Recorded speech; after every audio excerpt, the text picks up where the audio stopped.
사고 전에는 저 사람이 저렇게 화를 내는 사람 아니었어요. 이거 진료실에서 되게 자주 듣는 말입니다. 사고 난 다음 성격이 변했다. 이건 단순한 성격 변화일까요? 아니면 뇌의 변화일까요? 아니, 왜 드라마나 영화를 보면 머리를 다치는 사고를 받고 이전과 완전 다른 사람이 되는 그런 장면 자주 나오잖아요. 근데 이게 과연 과장일까요? 아니면 실제로 가능한 일일까요? 정답부터 말씀드리면 네, 실제로 가능합니다. 안녕하세요. 마음을 밝히는 언니, 정신과 의사 유혜진입니다.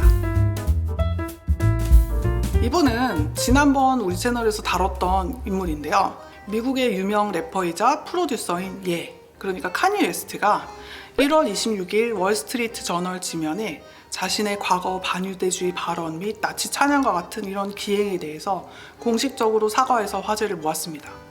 얘는 내가 상처를 준 모든 분들께 라는 제목의 사과문에서 지난 수년간 대중에게 충격을 줬던 자신의 행동들이 뒤늦게 발견된 뇌 손상과 그로 인한 정신질환에서 비롯된 것이라고 고백했는데요. 이 사과문에서 주목할 부분은 2002년 얘가 겪었던 대형 교통사고와 관련된 내용이었어요. 얘는 당시에 턱이 골절되기도 하는 심각한 외상을 입었지만 정밀 검사 부족으로 인해 우측 전두엽 부상이 간과되었다고 주장했는데요. 그는 이 의료적 실수가 내 정신건강에 심각한 손상을 입혔고 결국 양극성 장애 1형, 조울증으로 이어졌다고 설명했죠. 얘는 자신이 한 행동들은 결코 정당화될 수 없음을 인정하면서 유대인 공동체와 흑인 공동체에 깊은 사과의 뜻을 전했습니다. 앞으로는 꾸준히 치료에 전념하겠다는 얘기와 함께 그는 동정을 구하는 것이 아니고 인내와 이해를 부탁드리는 것이라면서 음악과 디자인과 같은 긍정적인 예술활동을 통해 다시 세상에 기여하겠다는 다짐으로 글을 썼어요. 이 예의 사과문이 발표된 다음 주위에서 제게 질문을 많이 하더라고요. 진짜 머리를 다치면 성격이 바뀌어? 라고 말이죠. 그래서 준비했습니다. 머리를 다치면 성격이 변할 수 있을까요?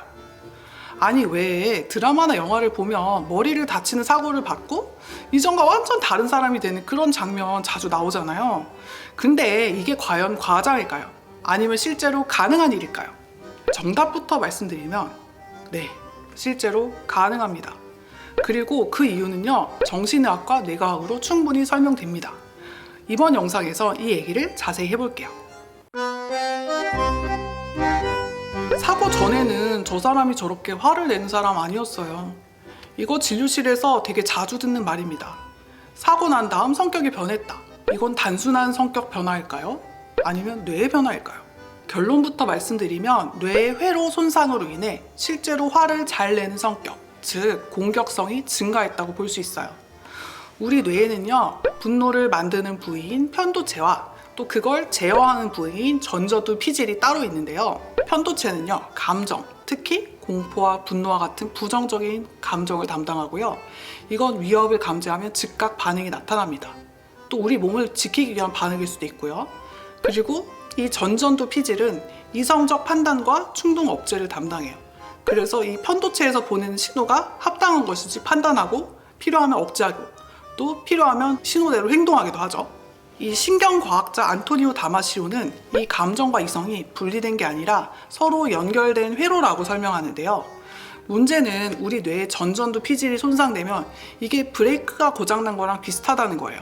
그럼 우리 뇌에서 전두엽이 손상되면 어떤 변화가 나타날까요? 5가지 정도로 볼 수 있는데요.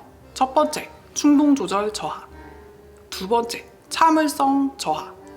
세 번째, 즉각적인 반응의 증가. 네 번째, 공감 능력의 감소. 마지막, 사회적 규범 인식의 약화. 이런 상태가 되면 이 사람이 생각보다 행동이 먼저 나오게 돼요. 이걸 가장 잘 설명하는 예가 정신과적으로도 되게 유명한 사례인데 이 피니어스 게이지라는 사람이에요. 1848년 미국의 철도 노동자였던 피니어스 게이지는 작업 중에 폭발 사고가 발생해서 지름 3cm가 넘는 쇠막대기가 그의 두개골을 관통합니다. 하지만 놀랍게도 그는 살아남았어요. 그런데 문제는 그 이후였거든요. 이 사고가 나기 전에 그분은 되게 성실하고 책임감 있는 분이었는데 사고가 난 다음에는 충동적이고 욕도 잘하고 감정 조절이 안 되는 그런 사람이 됐다고 기록되어 있습니다. 이 사건은 전두엽이 인간의 사회성과 도덕성에 중요하다는 걸 처음 보여준 사례였죠. 우리 뇌의 앞쪽, 그러니까 이마 뒤에 있는 이 전두엽은 쉽게 말해서 인간다움을 담당하는 영역이에요. 이 전두엽은 충동 억제, 감정 조절, 공감 능력, 도덕적 판단, 미래에 대한 계획, 사회적 행동, 이런 인간다운 모든 행동들을 조절하는데요. 이 부위가 손상되면 어떤 일이 벌어질까요? 참을성이 줄고 화도 쉽게 내고 공격성이 증가할 수 있습니다. 또는 무책임한 행동을 막 하기도 하고요. 감정 기복이 심해지죠. 그러니까 우리가 흔히 말하는 이 성격의 핵심 요소들이 막 흔들리게 되는 거예요. 왜 그럴까요? 이거는 뇌가 네트워크로 작용하기 때문이에요. 아까 말씀드렸듯이 뇌에서 특히나 중요한 연결은 뇌의 전전두 피질에서 편도체, 또 전전두 피질에서 변연계인데요. 이 연결이 끊어지거나 약해지면 이 감정은 폭발하는데 제어가 되지 않는 그런 상태가 됩니다. 쉽게 말하면 가속 페달은 정상적인데 브레이크가 약해진 그런 자동차와 같다고 할 수 있죠. 사고가 잘 나겠죠. 하지만 이 공격성이 또 항상 뇌회로 때문만은 아닙니다. 뇌 손상이 되면 환자들은 종종 인지기능 저하나 직업상실, 독립성 감소로 인해서 관계 변화를 경험하게 되는데요. 이때 느끼는 좌절감과 무력감이 분노로 표현되기도 해요. 이런 생물학적인 손상과 또 동반된 심리적 스트레스, 이게 함께 공격성을 증가시킬 수도 있다라고 볼 수 있죠. 그렇다면 뇌 손상 후 달라진 성격을 정신의학적으로는 어떻게 설명할까요? 정신건강의학에서는 이를 기질적 인격 변화라고 부릅니다. 이건 다음과 같은 상황에서 나타날 수 있는데요. 교통사고나 낙상 이후 발생한 외상성 뇌손상, 뇌출혈, 뇌종양, 뇌염 또는 반복적인 뇌진탕, 이러한 뇌 변화들이 해당되죠. 예를 들어서 권투 선수나 미식축구 선수의 반복적인 뇌 손상과 관련된 만성 외상성 뇌병증에 대한 연구가 있는데요. 이 분야는 특히 안토니오 다마시오 같은 이 신경과학자들의 연구로 많이 밝혀졌어요. 그분이 말하는데요. 이성은 감정 위에 세워진 게 아니라 감정 위에서 작동한다. 그러니까 결정하는 게 감정이라는 거예요. 즉, 이 감정을 조절하는 뇌 회로가 손상되면 이 판단력과 사회적 행동도 함께 무너질 수 있다는 뜻입니다. 그럼 우리가 여기서 이런 질문을 할 수 있겠죠. 뇌 손상을 입으면 모두 성격이 변합니까? 이게 바로 중요한 포인트인 것 같아요. 어떤 사람은 또 심각한 성격 변화를 겪는데 또 어떤 사람은 별다른 이상 징후가 없습니다. 이 모든 머리 부상에서 성격이 변하는 건 아니에요. 성격 변화는 전두엽 손상과 또 전두엽의 양측선 손상일 때 더 잘 생기고, 반복적으로 외상이 생기거나 뇌회로 연결 손상, 이런 물리적인 조건들이 있을 때 더 잘 나타나게 됩니다. 그리고 또 하나 중요한 요소가 있는데요. 바로 심리적 외상, PTSD예요. 그 사고 그 자체의 충격, 또 생명의 위협, 후유증, 스트레스 때문에 마음속에 우울, 불안, 예민함, 분노 같은 게 올라갈 수가 있어요. 이 경우는 뇌 구조 손상 플러스 심리적 트라우마가 함께 작용하는 복합적 변화입니다. 다행히도 가능합니다. 치료는 약물 치료와 충동 조절 훈련, 인지행동 치료, 또 가족 교육 등이 더해지게 되는데요.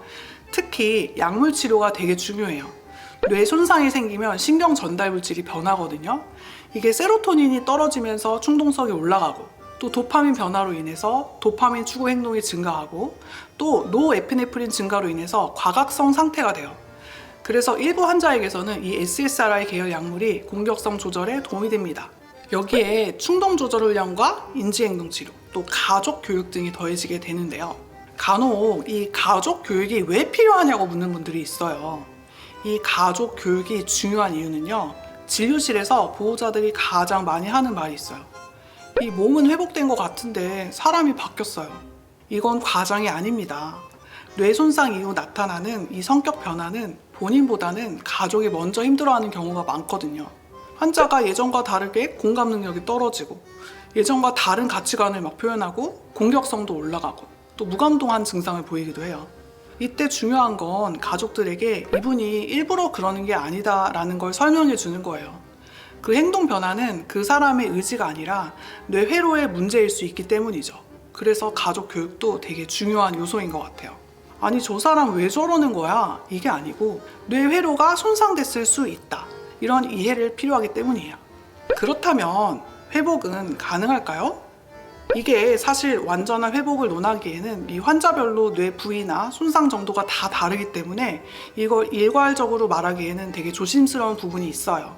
하지만 확실한 건 희망적인 부분도 많다는 겁니다. 우리 뇌에는 신경 가소성이라는 게 있는데요. 이 신경 가소성이 뭐냐면 새로운 회로를 만들고 적응하는 능력이에요. 재활치료, 인지치료, 약물치료를 통해서 충동성이나 우울, 공격성은 상당 부분 조절될 수 있거든요. 성격은 뇌와 환경 사이 상호작용의 결과물입니다. 이 뇌가 바뀌면 행동이 바뀌고, 행동이 바뀌면 관계가 바뀌고, 관계가 바뀌면 다시 성격이 바뀝니다. 성격은 고정된 것이 아니라 뇌회로 위에 형성된 패턴이기 때문이죠. 혹시 여러분 주변에 사람이 달라졌다는 말을 듣는 분이 있다면 그게 단순한 성격 문제가 아니고 의학적인 문제일 수도 있다는 점을 꼭 기억해 주셨으면 좋겠어요. 그리고 머리에 강한 충격을 입어서 치료를 받으시는 분들 같은 경우엔 꼭 정신건강의학과 진료도 병행하시길 부탁드릴게요. 오늘 영상이 도움이 되셨다면 좋아요, 구독, 알림 설정 눌러주시고요. 마음을 밝히는 언니와 함께 마음의 빛을 밝혀봐요. 감사합니다.